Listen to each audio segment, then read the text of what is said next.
24 दिसंबर 1999। ठंडी शाम।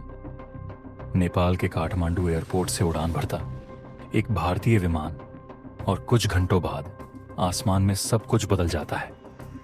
Indian airlines की फ्लाइट IC 814, 176 यात्री, 15 क्रू मेंबर, और अचानक नकाबपोश आतंकियों की चीख। ये विमान अब हमारे कब्जे में है। लेकिन सबसे बड़ा सवाल ये नहीं था कि विमान हाईजैक कैसे हुआ। सवाल ये था, क्या इस हमले की आहट पहले ही मिल चुकी थी? कहानी शुरू होती है उन गुप्त चेतावनियों से जिनके बारे में बहुत कम लोग जानते हैं। उस समय भारत को लगातार खुफिया इनपुट मिल रहे थे कि दक्षिण एशिया में आतंकी संगठन किसी बड़े हवाई अपहरण की साजिश रच रहे हैं। रिपोर्ट्स में नेपाल रूट को खास तौर पर संवेदनशील बताया गया था। काठमांडू से उड़ने वाली फ्लाइट्स की सुरक्षा कमजोर थी।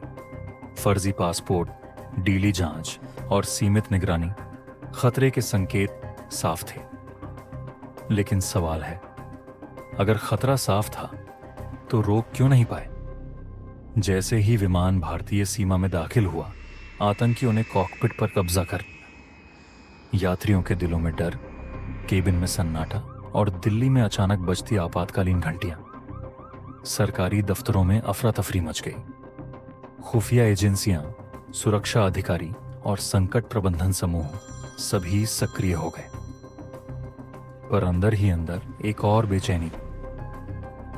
कुछ अधिकारी जानते थे कि ऐसी साजिश की चेतावनी पहले ही दी गई थी। बताया जाता है कि सुरक्षा एजेंसियों ने नेपाल एयरपोर्ट की कमजोरियों पर कई बार ध्यान दिलाया था। लेकिन क्या उन चेतावनियों को पर्याप्त गंभीरता मिली?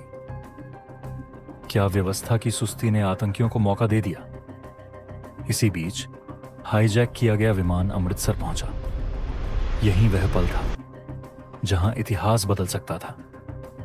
भारतीय सुरक्षा बलों को ऑपरेशन की तैयारी का समय चाहिए था। रनवे पर विमान को रोकने की कोशिश हुई। ईंधन की आपूर्ति में देरी की गई। लेकिन निर्णय लेने में हुई हिचकिचाहट और आतंकियों की धमकियां, विमान फिर उड़ गया। एक मौका हाथ से निकल चुका था। अब यह सिर्फ हाईजैक नहीं था, यह राष्ट्रीय संकट बन चुका था। विमान लाहौर, फिर दुबई और आखिरकार अफगानिस्तान के कंदाहार पहुंचा। अब स्थिति और जटिल हो चुकी थी। उस समय अफगानिस्तान में तालिबान का शासन था। भारत के सामने चुनौती सिर्फ यात्रियों को बचाने की नहीं थी, बल्कि अंतर्राष्ट्रीय राजनीति, आतंकवाद और कूटनीतिक दबाव के बीच रास्ता निकालने की थी। दिल्ली में प्रधानमंत्री अटल बिहारी वाजपेयी की सरकार पर भारी दबाव था।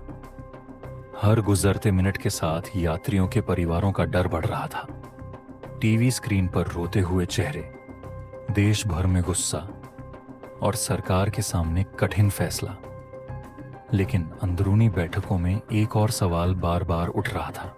अगर शुरुआती चेतावनियों पर कड़ी कार्रवाई हुई होती तो क्या यह स्थिति टाली जा सकती थी?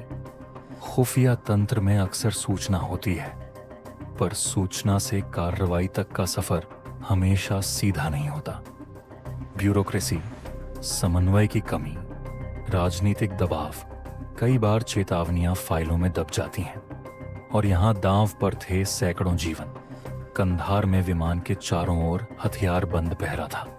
यात्री कई दिनों तक भय और अनिश्चितता में कैद रहे। आतंकियों की मांगें बढ़ती जा रही थी। भारत के सामने एक भयावह विकल्प था, झुकना या जोखिम उठाना। देश सांस रोके देख रहा था। क्या सरकार आतंकियों के सामने झुकेगी या सैकड़ों लोगों की जान खतरे में डालेगी? इस पूरे संकट ने भारतीय सुरक्षा व्यवस्था की कई कमजोरियों को उजागर कर दिया। एयरपोर्ट सुरक्षा, खुफिया समन्वय और संकट प्रतिक्रिया, हर स्तर पर सवाल उठे। लेकिन सबसे बड़ा सवाल वही रहा, क्या शुरुआती चेतावनियों को सच में नजरअंदाज किया गया था, या हालात इतने जटिल थे कि फैसला लेना आसान ही नहीं था? आज भी कई दस्तावेज, कई चर्चाएं और कई जवाब धुंध में छिपे हैं। IC 814।